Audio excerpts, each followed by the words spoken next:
नाशिकचं झालं जळगावचं काय, हा मुद्दा उपस्थित होत असतानाच तिथं नाशिक बरोबर जळगावची देखील बंडखोरी मागे आहे असं आता म्हटलं जात आहे। माघारीबद्दल घोषणेची फक्त औपचारिकता उर्वरित आहे।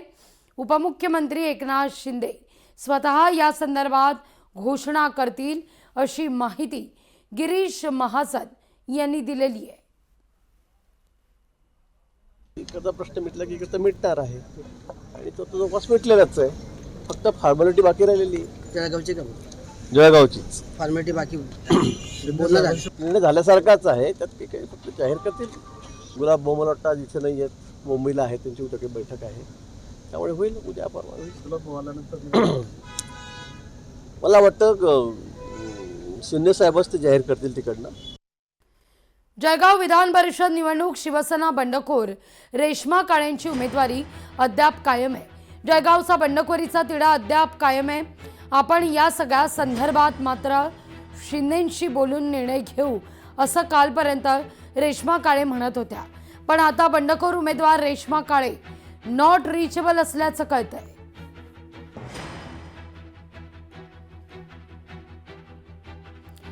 या सगळ्याविषयी अधिक माहिती घेण्याकरता थेट जाऊया आपले प्रतिनिधी सुमित देशमुख यांच्याकडे।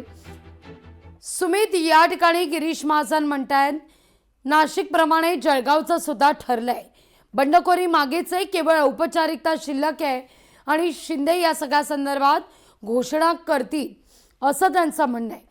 तिथं रेश्मा काळे नॉट रिचेबल झालेल्या आहेत, निवडणूक लढण्यावर ठाम असल्याचं कालपर्यंत म्हटलं जात होतं, आज नॉट रिचेबल, काय घडतंय नेमकं?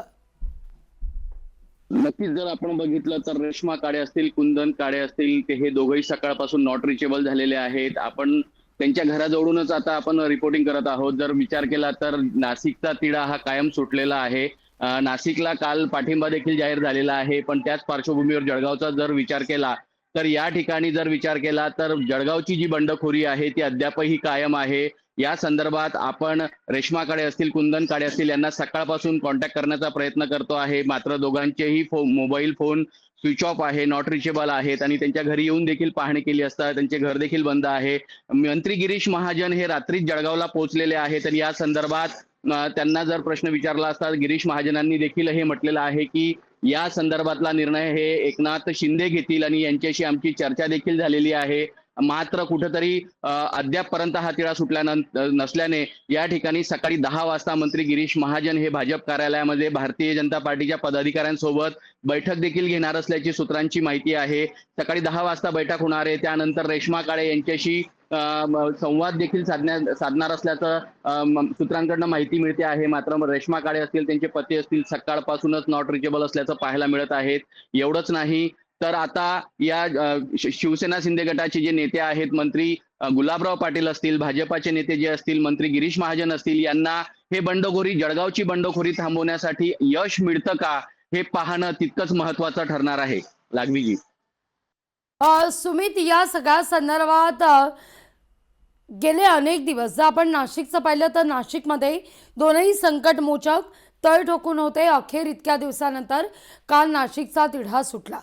जळगावचा पेपर जरी सोपा वाटत असला तरी मात्र आता परिस्थिती काही नीट दिसत नाहीये असं म्हणायला पुरेसा वाव आहे, कारण नॉट रिचेबल रेश्मा काळे होणं यात काय नेमकं घडतंय? नॉट रिचेबल झाल्यानंतर तिथं कोणी लोकप्रतिनिधींपैकी पोहोचणार आहेत का? पत्रकार परिषद होणार आहेत का? रेश्मा काळे काही मुंबई गाठणार आहेत का? त्यानंतर निर्णय घेतला जाईल का? काय नेमका कुजबूज काय कानी येते? निश्चितच जर बघितलं तर आपण गेल्या काही दिवसांपासून रेश्मा काळे यांच्याशी संवाद साधत राहिलेलो आहोत। रेश्मा काळेंनी त्यांच्या भूमिकेवर कायम ठाम राहिलेले आहेत। मी शेवटपर्यंत निवडणूक लढणार असल्याचं मत या ठिकाणी रेश्मा काळेंनी व्यक्त केलेलं आहे आणि रेश्मा काळेंची एक कायम खंत आहे की जळगावच्या 2 महिला ज्या आहेत त्या खासदार राहून चुकलेल्या आहेत, तर विधान परिषदेमध्ये मी महिला म्हणून आमदार का नको असा देखील सवाल या ठिकाणी यांनी विचारलेला आहे। आणि शिवसेना शिंदे गटाच्या बंडखोर उमेदवार यांनी रेश्मा काळे यांनी म्हटलेलं आहे।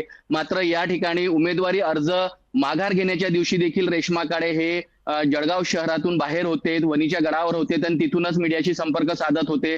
मात्र आता पण जर आपण विचार केला, सकाळपासून यांच्याशी संपर्क साधण्याचा प्रयत्न करतो आहे, मात्र कुठलेही पदाधिकारी कोणीही फोन उचलत नसल्याचं चित्र समोर आलेलं आहे. आणि सगळ्यात महत्त्वाचं म्हटलं म्हणजे रेश्मा काळे यांचे पती कुंदन काळे, त्याच पद्धतीने रेश्मा काळे या दोघांचाही मोबाईल स्विच ऑफ असल्याने, नॉट रिचेबल असल्याने कुठेतरी राजकीय वर्तुळात मोठी चर्चेला उधाण आलेलं आहे. आणि सगळ्यात महत्त्वाचं म्हटलं म्हणजे वरिष्ठ जे नेते आहेत, गुलाबराव पाटील असतील, त्यानंतर उपमुख्यमंत्री एकनाथ शिंदे असतील, हे यांचा निर्णय काय देतात त्यावरच माझा निर्णय फायनल असेल असं देखील रेश्मा काळे यांनी म्हटलं होतं. आणि त्यानंतर त्यांचं दुसरं वाक्य होतं की मी माझी उमेदवारी अर्ज कायम ठेवणार आणि माझा प्रचाराला मी सुरुवात देखील केलेली आहे असं देखील रेश्मा काळे या ठिकाणी यांनी वक्तव्य केलं. आणि मला मोठा प्रतिसाद देखील मिळत आहे. त्यामुळं आता खडी लढत जी आहे भाजपा विरुद्ध शिवसेना शिंदे गट म्हणजे युतीमध्येच ही लढत पाहायला मिळते आहे.